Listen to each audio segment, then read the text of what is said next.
शत्रुविनाशनं जयावहं जपे नित्यम् अक्षयं परमं शिवम्। सर्वमङ्गलमाङ्गल्यं सर्वपापप्रणाशनं चिन्ताशोकप्रशमनम् आयुर्वर्धनमुत्तमम्। रश्मिमन्तं समुद्यन्तं देवासुरनमस्कृतं पूजयस्व विवस्वन्तं भास्करं भुवनेश्वरं। सर्वदेवात्मको ह्येष तेजस्वी रश्मिभावनः एष देवासुरगणान् लोकान् पाति गभस्तिभिः। एष ब्रह्मा च विष्णुश्च शिवस्कन्दः प्रजापतिः महेन्द्रो धनधः कालो यमः सोमो ह्यपाम्पतिः। पितरो वसवः साध्या यश्विनौ मरुतो मनुः वायुर्वह्निः प्रजाप्राणः ऋतुकर्ता प्रभाकरः। आदित्यः सविता सूर्यः खगः पूषा गभस्तिमान् सुवर्णसदृशो भानुः हिरण्यरेता दिवाकरः। हरितश्वः सहस्राक्षी सप्तशक्तिर्मरीचिमान् तिमिरोन्मन्थनशम्भुः त्वष्टा मार्ताण्डकोशुमान्। हिरण्यगर्भः शिशिरः तपनो भास्करो रविः अग्निगर्भोदितेः पुत्रः शङ्खः शिशिरनाशनः। व्योमनाथस्तमो भेदी ऋग्यजुःसामपारगः घनावृष्टिरपां मित्रः विन्ध्यावेधिप्लवङ्गमः। आतपी मण्डली मृत्युः पिङ्गलः सर्वतापनः कविर्विश्वो महातेजा रक्तः सर्वभवोद्भवः। नक्षत्रग्रहताराणाम् अधिपो विश्वभावनः तेजसामपि तेजस्वी द्वादशात्मन्नमोऽस्तु ते। नमः पूर्वाय गिरये पश्चिमायात्रये नमः ज्योतिर्गणानां पतये दीनाधिपतये नमः। जयाय जयभद्राय हर्यश्वाय नमो नमः। नमो नमः सहस्रांशो आदित्याय नमो नमः। नमः उग्राय वीराय सारंगाय नमो नमः। नमः पद्मप्रबोधाय मार्ताण्डाय नमो नमः। ब्रह्मेशानाच्युतेशाय सूर्यायादित्यवर्चसे भास्वते सर्वभक्षाय रौद्राय वपुषे नमः।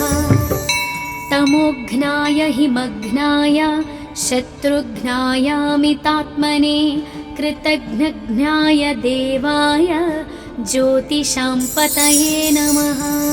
तप्तचामीकराभाय वह्नये विश्वकर्मणे नमस्तमोभिनिघ्नाय रवये लोकसाक्षिणे। नाशयत्येष वैभूतं तदेव सृजति प्रभुः पायत्येष तपत्येष वर्षत्येष गभस्तिभिः। एष सुप्तेषु जागर्ति भूतेषु परिनिष्ठितः। एष एवाग्निहोत्रं च फलं चैवाग्निहोत्रिणां वेदाश्च क्रतवश्चैव क्रतूनां फलमेव च। यानि कृत्यानि लोकेषु सर्व एष रविप्रभुः। येन मापत्सु कृच्छ्रेषु कान्तारेषु भयेषु च कीर्तयन् पुरुषः कश्चिन्नावशीदति राघव। पूजयस्वैनमेकाग्रः देवदेवं जगत्पतिम् एतत् त्रिगुणितं जप्त्वा युद्धेषु विजयिष्यसि। अस्मिन् क्षणे महाबाहो रावणं त्वं वधिष्यसि। एवमुक्त्वा तदागस्त्यो जगामा च यथागतम्। एतत् श्रुत्वा महातेजः नष्टशोको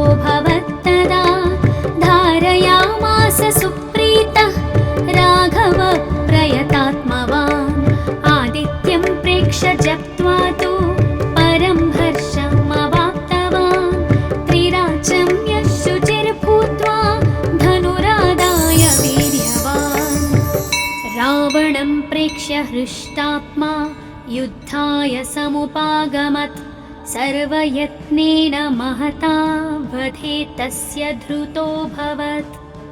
अध रविरवदन्निरीक्ष्य रामं मुदितामनाः परमं प्रहृष्यमाणः निशिचरपतिसंक्षयं विधित्वा सुरगणमध्यगतो वचस्त्वरेति।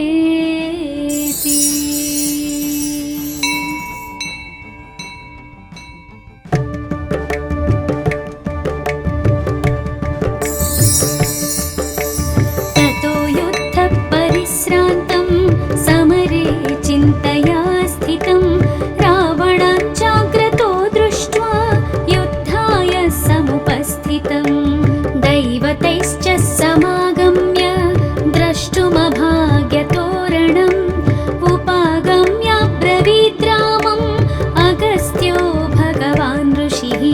राम राम महाबाहो शृणु गुह्यं सनातनं येन सर्वान् नरीन् वत्सा समरे विजयिष्यसि।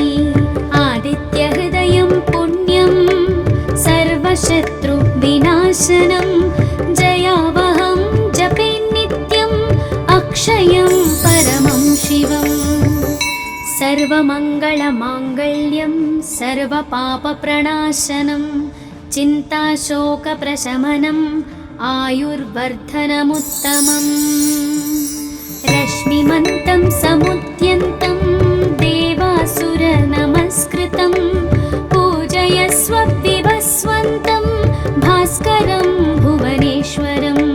सर्वदेवात्मको ह्येष तेजस्वी रश्मिभावनः एष देवासुरगणान् लोकान् पाति गभस्तिभिः।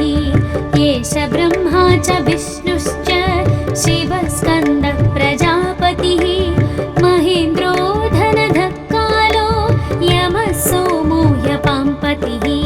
पितरो वसवः साध्या यश्विनौ मरुतो मनुः वायुर्वह्निः प्रजाप्राणः ऋतुकर्ता प्रभाकरः। आदित्यः सविता सूर्यः खगः पूषा गभस्तिमान् सुवर्णसदृशो भानुः हिरण्यरेतादिवाकरः। हरितश्वः सहस्राक्षी सप्तसप्तिर्मरीचिमान् तिमिरोन्मन्थनशम्भुः त्वष्टा मार्ताण्डकोशुमान्। हिरण्यगर्भः शिशिरः तपनो भास्करो रविः अग्निगर्भोदितेः पुत्रः शङ्खः शिशिरनाशनः। व्योमनाथस्तमो भेदी ऋग्यजुःसामपारगः घनावृष्टिरपां मित्रः विन्ध्यावेधिप्लवङ्गमः। आतपी मण्डली मृत्युः पिङ्गलः सर्वतापनः कविर्विश्वो महातेजा रक्तः सर्वभवोद्भवः। नक्षत्रग्रहताराणाम् अधिपो विश्वभावनः तेजसामपि तेजस्वी द्वादशात्मन्नमोऽस्तु ते। नमः पूर्वाय गिरये पश्चिमायाद्रये नमः ज्योतिर्गणानां पतये दीनाधिपतये नमः। जयाय जयभद्राय हर्यश्वाय नमो नमः। नमो नमः सहस्रांशो आदित्याय नमो नमः। नमः उग्राय वीराय सारङ्गाय नमो नमः। नमः पद्मप्रबोधाय मार्ताण्डाय नमो नमः। ब्रह्मेशानाच्युतेशाय सूर्यायादित्यवर्चसे भास्वते सर्वभक्षाय रौद्राय वपुषे नमः। तमोघ्नाय हिमघ्नाय शत्रुघ्नायामितात्मने कृतघ्नघ्नाय देवाय ज्योतिषां पतये नमः। तप्तचामीकराभाय वह्नये विश्वकर्मणे नमस्तमोभिनिघ्नाय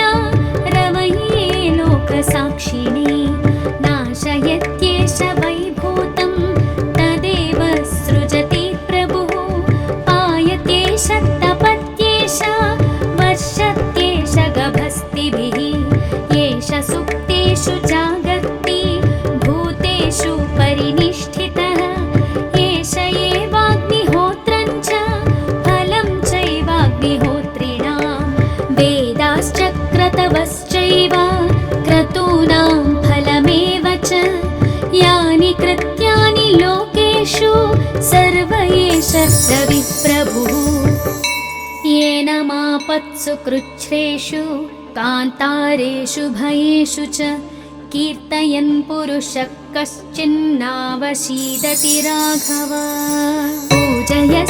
पूजयस्वैनमेकाग्रः देवदेवं जगत्पतिम् एतत् त्रिगुणितं जप्त्वा युद्धेषु विजयिष्यसि अस्मिन् क्षणे महाबाहो रावणं त्वं वधिष्यसि एवमुक्त्वा तदागस्त्यो जगामा च यथागतम् एतत् श्रुत्वा महातेजः नष्टशोको भवत्तदा धारयामास सुप्रीतः राघव प्रयतात्मवान् आदित्यं प्रेक्ष्य जप्त्वा तु परं हर्षमवाप्तवान् त्रिराचम्य शुचिर्भूत्वा धनुरादाय वीर्यवान् रावणं प्रेक्ष्य हृष्टात्मा युद्धाय समुपागमत् सर्वयत्नेन महता वधे तस्य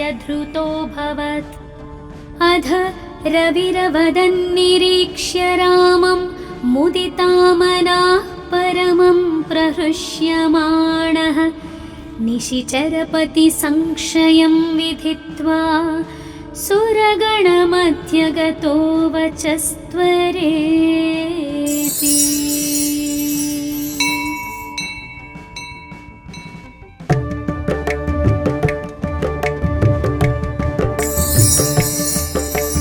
ततो युद्धपरिश्रान्तं समरे चिन्तया स्थितं रावणाच्चाग्रतो दृष्ट्वा युद्धाय समुपस्थितं दैवतैश्च समागम्य द्रष्टुमभाग्यतोरणम् उपागम्य ब्रवीद्रामम् अगस्त्यो भगवान् ऋषिः राम राम महाबाहो शृणु गुह्यं सनातनं येन सर्वान् नदीन् वत्सा समरे विजयिष्यसि आदित्यहृदयं पुण्यं सर्वशत्रुविनाशनं जयावहं जपे नित्यम् अक्षयं परमं शिवम् सर्वमङ्गलमाङ्गल्यं सर्वपापप्रणाशनं चिन्ताशोकप्रशमनम्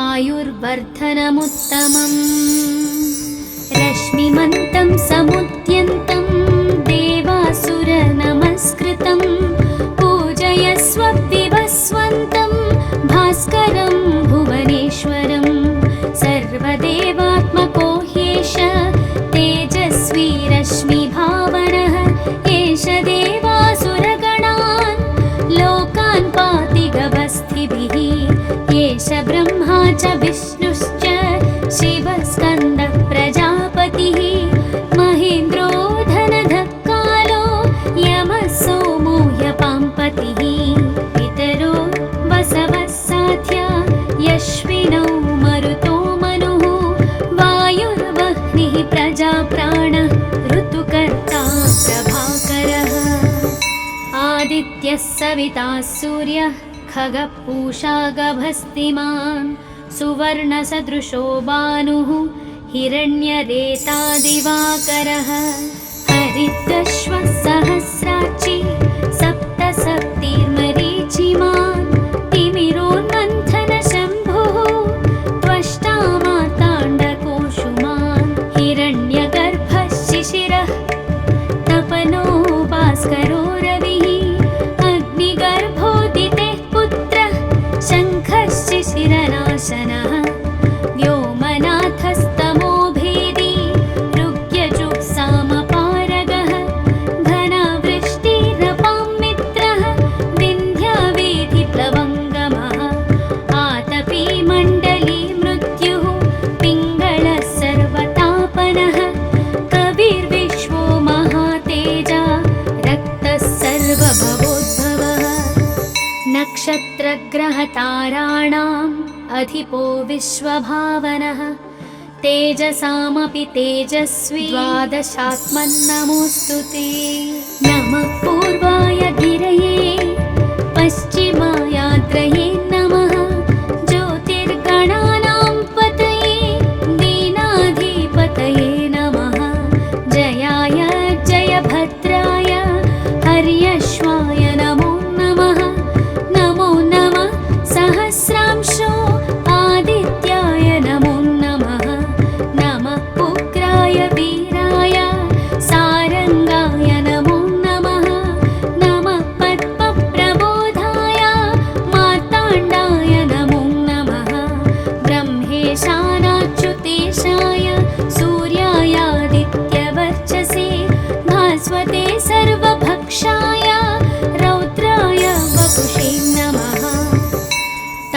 उग्नाय हिमग्नाय शत्रुघ्नायामितात्मने कृतघ्नघ्नाय देवाय ज्योतिषां पतये नमः।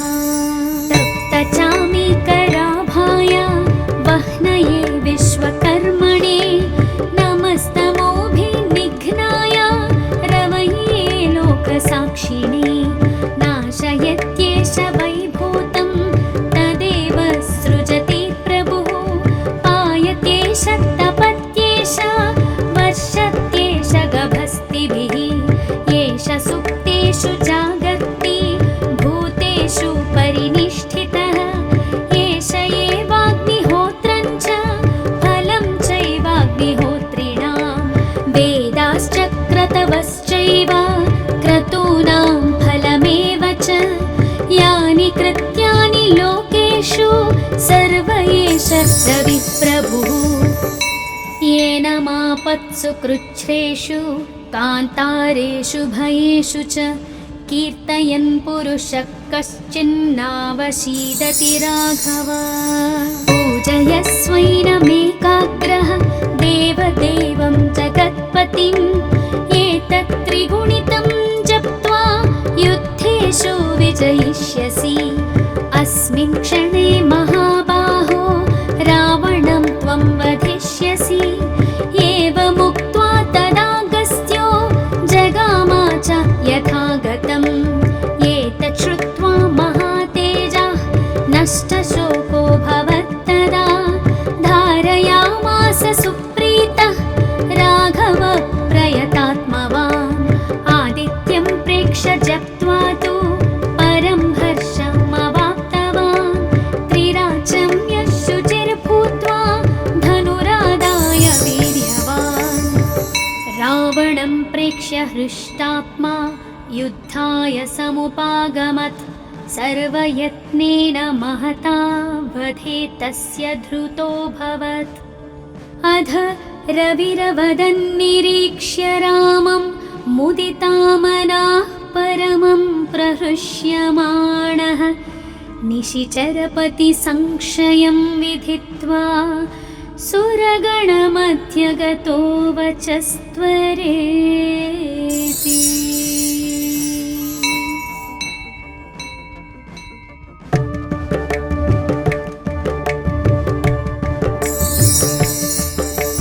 ततो युद्धपरिश्रान्तं समरे चिन्तया स्थितं रावणाच्चाग्रतो दृष्ट्वा युद्धाय समुपस्थितं दैवतैश्च समागम्य द्रष्टुमभाग्यतोरणम् उपागम्य ब्रवीद् रामम् अगस्त्यो भगवान् ऋषिः राम राम महाबाहो शृणु गुह्यं सनातनं येन सर्वान् नरीन् वत्सा समरे विजयिष्यसि आदित्यहृदयं पुण्यं सर्वशत्रुविनाशनं जयावहं जपे नित्यम् अक्षयं परमं शिवम् सर्वमङ्गलमाङ्गल्यं सर्वपापप्रणाशनं चिन्ताशोकप्रशमनम् आयुर्वर्धनमुत्तमम् रश्मिमन्तं समुद्यन्तं देवासुरनमस्कृतं पूजयस्व विवस्वन्तं भास्करं भुवनेश्वरं सर्वदेवात्मको ह्येष तेजस्वी रश्मिभावनः एष देवासुरगणान् लोकान् पाति गभस्तिभिः एष ब्रह्मा च विष्णुश्च शिवस्कन्दः प्रजापतिः महेन्द्रो धनधः कालो यमः सोमो ह्यपाम्पतिः पितरो वसवः साध्या यश्विनौ मरुतो मनुः वायुर्वह्निः प्रजाप्राणः ऋतुकर्ता प्रभाकरः आदित्यः सविता सूर्यः खगः पूषा गभस्तिमान् सुवर्णसदृशो भानुः हिरण्यरेता दिवाकरः हरितश्वः सहस्राक्षी सप्तसप्तिर्मरीचिमान् तिमिरोन्मन्थ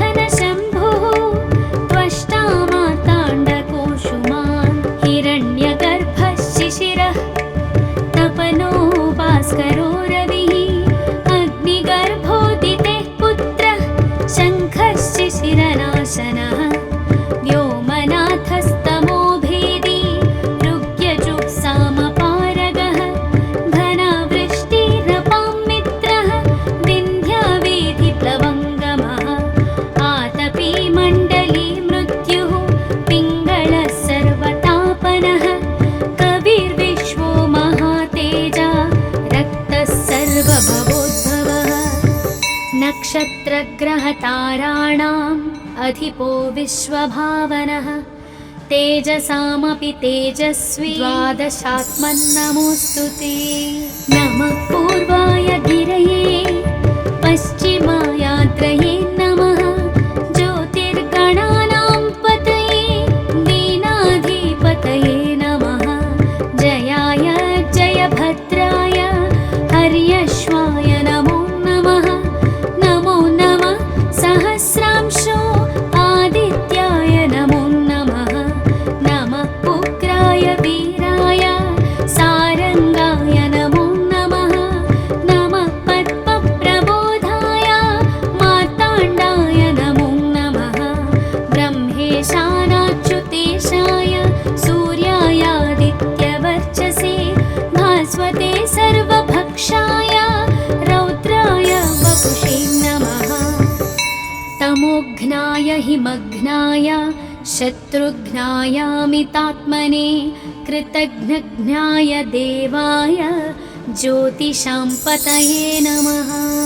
तप्तचामीकराभाय वह्नये विश्वकर्मणे नमस्तमोभिनिघ्नाय रवये लोकसाक्षिणे नाशयत्येष वैभूतं तदेव सृजति प्रभुः पायत्येष तपत्येष वर्षत्येष गभस्तिभिः येष सुप्तेषु जागर्ति भूतेषु परिनिष्ठितः एष एवाग्निहोत्रं च फलं चैवाग्निहोत्रिणां वेदाश्च क्रतवश्चैव क्रतूनां फलमेव च यानि कृत्यानि लोकेषु सर्व एष रविप्रभुः। येन मापत्सु कृच्छ्रेषु कान्तारेषु भयेषु च कीर्तयन् पुरुषः कश्चिन्नावशीदति राघव। पूजयस्वैनमेकाग्रः देवदेवं जगत्पतिम् एतत् त्रिगुणितं जप्त्वा युद्धेषु विजयिष्यसि। अस्मिन् क्षणे महाबाहो रावणं त्वं वधिष्यसि। एवमुक्त्वा तदागस्त्यो जगामा च यथागतम् एतत् श्रुत्वा महातेजः नष्टशोको भवत्तदा धारयामास सुप्रीतः राघवः प्रयतात्मवान् आदित्यं प्रेक्ष्य जप्त्वा तु परं हर्षमवाप्तवान् त्रिराचं यशुचिर्भूत्वा धनुरादाय वीर्यवान् रावणं प्रेक्ष्य हृष्टात्मा युद्धाय समुपागमत् सर्वयत्नेन महता वधे तस्य धृतोऽभवत्। अध रविरवदन्निरीक्ष्य रामं मुदितामनाः परमं प्रहृष्यमाणः निशिचरपतिसंक्षयं विधित्वा सुरगणमध्यगतो वचस्त्वरेति।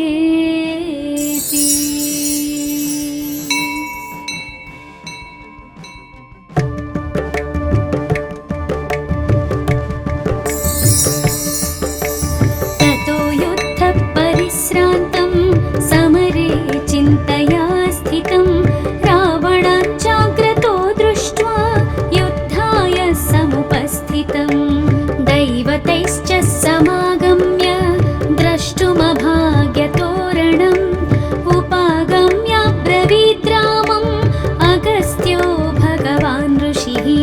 राम राम महाबाहो शृणु गुह्यं सनातनं येन सर्वान् नदीन् वत्सा समरे विजयिष्यसि।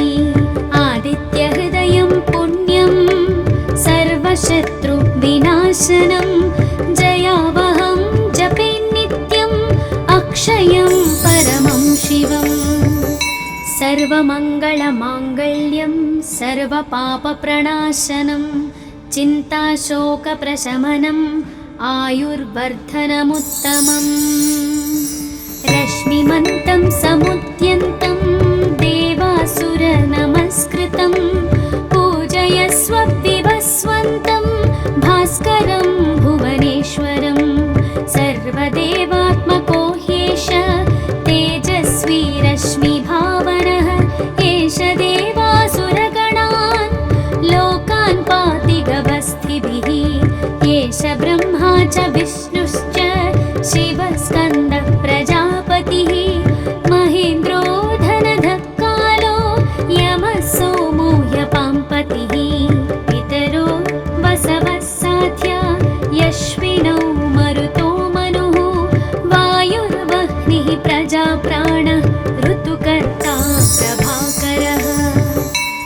आदित्यः सविता सूर्यः खगः गभस्तिमान् सुवर्णसदृशो भानुः हिरण्यरेता दिवाकरः हरितश्वः सहस्राक्षी सप्तसप्तिर्मरीचिमान् तिमिरोन्मन्थनशम्भुः त्वष्टा मार्ताण्डकोशुमान् हिरण्यगर्भः शिशिरः तपनो भास्करो रविः अग्निगर्भोदितेः पुत्रः शङ्खः शिशिरनाशनः व्योमनाथस्तमो भेदी ऋग्यजुःसामपारगः घनावृष्टिरपां मित्रः विन्ध्यावेधिप्लवङ्गमः आतपी मण्डली मृत्युः पिङ्गळः सर्वतापनः कविर्विश्वो महातेजा रक्तः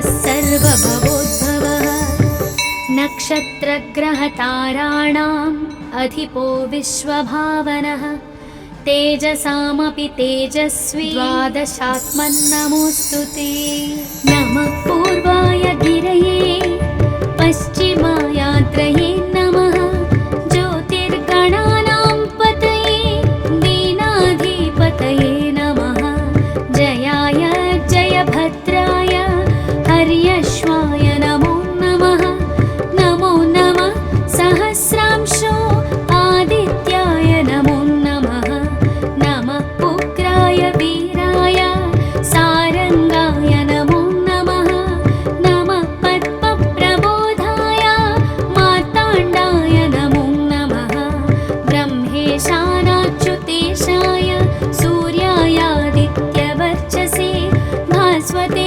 सर्वभक्षाय रौद्राय वपुषे नमः तमोघ्नाय हिमघ्नाय शत्रुघ्नायामितात्मने कृतघ्नघ्नाय देवाय ज्योतिषां पतये नमः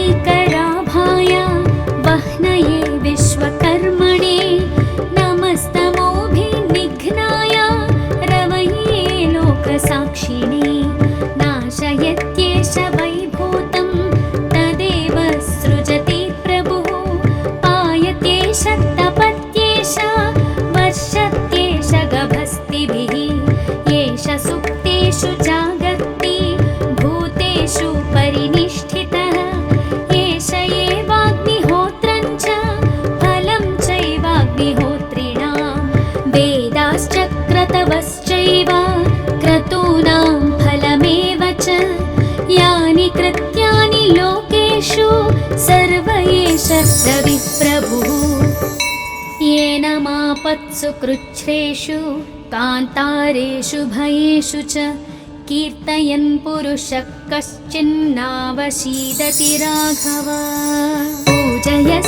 पूजयस्वैनमेकाग्रः देवदेवं जगत्पतिम् एतत् त्रिगुणितं जप्त्वा युद्धेषु विजयिष्यसि अस्मिन् क्षणे महाबाहो रावणं त्वं वधिष्यसि एवमुक्त्वा तदागस्त्यो जगामा च यथागतम् एतत् श्रुत्वा महातेजः नष्टशोको भवत्तदा धारयामास सुप्रीतः राघव प्रयतात्मवान् आदित्यं प्रेक्ष्य जप्त्वा तु परं हर्षमवाप्तवान् त्रिराचं यः शुचिर्भूत्वा धनुरादाय वीर्यवान् रावणं प्रेक्ष्य हृष्टात्मा युद्धाय समुपागमत् सर्वयत्नेन महता वधे तस्य धृतोऽभवत् अध रविरवदन्निरीक्ष्य रामं मुदितामनाः परमं प्रहृष्यमाणः निशिचरपतिसंशयं विधित्वा सुरगणमध्यगतो वचस्त्वरेति।